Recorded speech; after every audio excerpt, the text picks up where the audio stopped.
তোমরা সবাই কেমন আছো? আশা করি সবাই ভালো আছো। আমি তৃপ্তি, আমার আরেকটি নতুন ভিডিওতে তোমাদের সকলকে স্বাগত। আজ সোমবার, সকাল এখন 7টা বাজে। আমি ঘুম থেকে উঠে প্রত্যেক দিনের মতোই একটু ছাদে চলে এসেছি। সকাল থেকেই আজকে বৃষ্টি পড়ছে আর সাথে হাওয়া হচ্ছে। তো এখানে গাছগুলোতে বেশ অনেকগুলোই আজকেও ফুল ফুটেছে। আর এই যে সারাদিন ধরেই মনে হয় আজকে বৃষ্টি হবে, তাই বেলায় ইচ্ছা আছে একটু খিচুড়ি বানানোর। আজকে বৃষ্টির দিনে খিচুড়ি খেতে তো বেশ ভালোই লাগে, তো আজকে ভাবছি একটু খিচুড়ি বানিয়ে নেবো। তো এই যে বৃষ্টি পড়ছে বলে আমি আবার নিচে রুমে চলে যাই। একটু চা বানিয়ে নিলাম, গরম গরম একটু চা খাওয়ার পরে ব্রেকফাস্টের জন্য প্রস্তুতি নেওয়া শুরু করি। তো আজকে ইচ্ছা হয়েছিল একটু কড়াইশুঁটির কচুরি বানাবো। তো এখানে কড়াইশুঁটির পুরটাকে আগে রেডি করে নিলাম আর একটু ময়দা মাখিয়ে নিয়েছি। যেমনভাবে আমরা রেগুলার ময়দাতে ময়াম দিয়ে মাখি সেইভাবেই মেখে নিয়েছি। তো 9টার সময় বৃষ্টিটা থামার পরে আবার একটু ছাদে যাই। গতকাল ভেবেছিলাম পেয়ারাটাকে তুলে নেবো, কিন্তু তখন বুঝতে পারিনি যে পেয়ারাটা এতটা পেকে যাবে।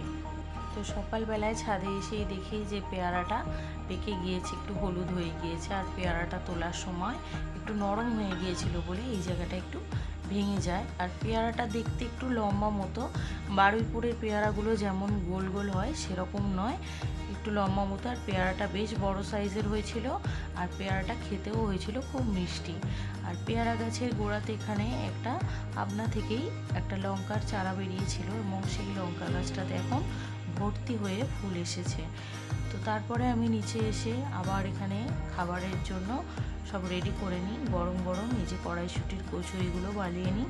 কচুরিগুলো বেশ ফুলকো ফুলকো হয়ে সুন্দরভাবে ফুলেছিল, এবং প্রত্যেকটা কচুরি খুব ভালোভাবেই আর কি ভেজে নিয়েছিলাম। আর কচুরির সাথে খাওয়ার জন্য আমি বানিয়ে নিয়েছিলাম কাঁচা লঙ্কা কালো জিরে ফোড়ন দিয়ে ঝাল ঝাল করে একটু আলুর তরকারি। তো তোমরা কে কে কড়াইশুঁটির কচুরি খেতে ভালোবাসো অবশ্যই কমেন্টে জানাতে ভুলো না। তবে অনেকেই কড়াইশুঁটির কচুরির সঙ্গে আলুর দম খেতে বেশি পছন্দ করে।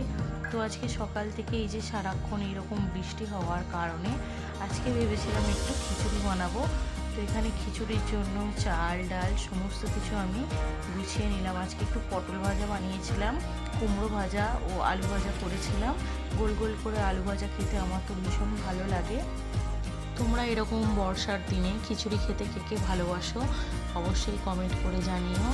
আর খিচুড়িটা আমি আজকে এই যে কড়াইতেই বানিয়েছিলাম, মুগ ডালের নিরামিষ খিচুড়ি, কারণ সোমবার আমি নিরামিষ খাই। আর এখানে খিচুড়ির জন্য এই যে মশলাটা কষিয়ে নিচ্ছিলাম, মশলাটা কষিয়ে নিয়ে খিচুড়ির মধ্যে দিয়ে দেবো। আর তাছাড়া খিচুড়ির সাথে খাওয়ার জন্য একটু পাঁপড়ও ভাজা করেছিলাম।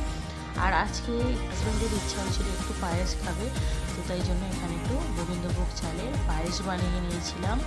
বর্ষার দিনে এরকম খিচুড়ি হলে তো আর মন্দই হয় না। খিচুড়ি খেতে আমারও ভীষণ ভালো লাগে। আর তোমরা কে কে খিচুড়ি খেতে পছন্দ করো অবশ্যই কমেন্ট করে জানিও। আর তারপরে এখানে দেখো ওই যে গাছ থেকে যে পেয়ারাটা তুলেছিলাম সেই পেয়ারাটা আমি কেটে নিলাম, নিয়ে আমরা বাড়ির সকলে মিলে খেয়েছিলাম। আর পেয়ারাটা খুব মিষ্টি হয়েছিল।